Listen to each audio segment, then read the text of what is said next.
低温調理がポイント。卵と鶏肉を冷蔵庫から出して常温に戻しておく。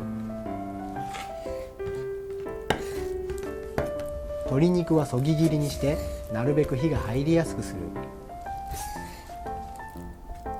卵は全卵を1つともう1つは卵白と卵黄に分けて溶いておく。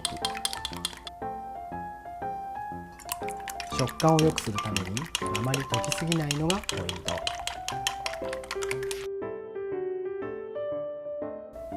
だしはなくて大丈夫。水 50cc、みりん 35cc を鍋に入れて鶏肉を並べる。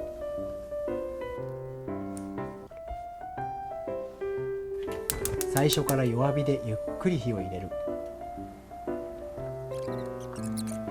およそ2分後、肉の周りが白くなってきたらひっくり返す。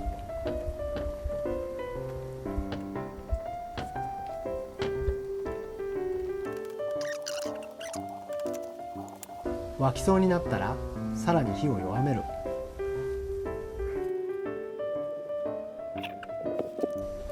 醤油大さじ1、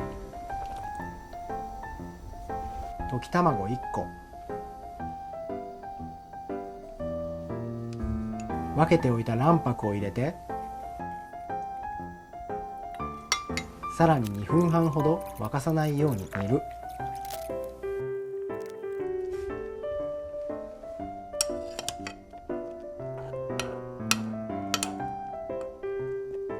卵が半熟くらいになったらご飯にのせる。胡椒少々、海苔はお好みで。取っておいた卵の黄身をのせてごまを振って出来上がり。